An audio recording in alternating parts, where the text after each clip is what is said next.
What's up? Thanks for checking in with MeetYourSweet.com. So there's a fair amount of confusion, it seems, about the role of romance when it comes to meeting women and creating attraction with them. A lot of guys believe that women are attracted to men who romance them from the start. And most women will indeed say the exact same thing, that they want a guy who's smart, funny, and romantic. This usually ends up creating the wrong impression with guys, because believe it or not, women don't actually want a guy who romances them from the start. But the way they say what they want, the "I want a guy who's romantic and treats me right," just ends up conveying the wrong message. They make it sound like they'll be attracted to a guy who's really romantic, when in fact the attraction's gotta come first before the romance. Some guys will do their damnedest to be romantic, with a woman from the very beginning believing that's what she wants and needs in order to want him. And that's when we get guys making horrible mistakes like sending sappy cards, writing love notes, buying flowers, and cooking 3-course meals before they've even created any attraction.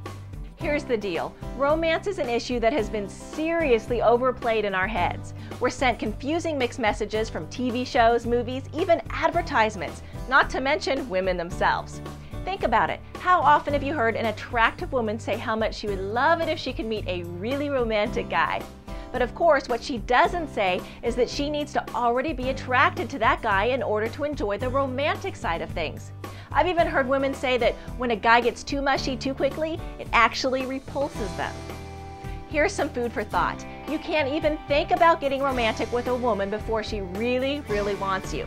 But most guys don't know this, and so they continue to ruin their chances with women.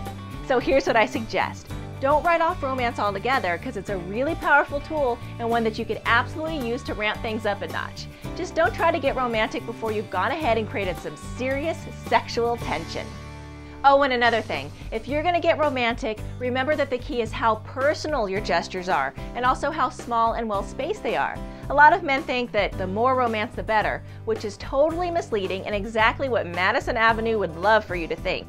The truth is that it's much better to make the occasional small and highly personal gesture than it is to make huge, grand, showy, pricey gestures. So for example, it's much more romantic and much more effective if you show up at a woman's house with a funny limerick that you wrote about her, than if you turned up clutching a Hallmark card, a box of chocolates, and a dozen red roses. If you want to turn up the intensity, make all of your gestures super personal and as if they're completely spontaneous and spur of the moment. It cuts down on the cheese factor and makes you seem way more interesting, exciting, and passionate. And you're going to start seeing a lot more results in all your dates. If you want to learn more about how to create attraction in the first place, you should check out the website, which you'll find online at www.meetyoursweet.com/men. Thanks for checking in, and don't forget to check out some of the other clips we've made about dating and attraction.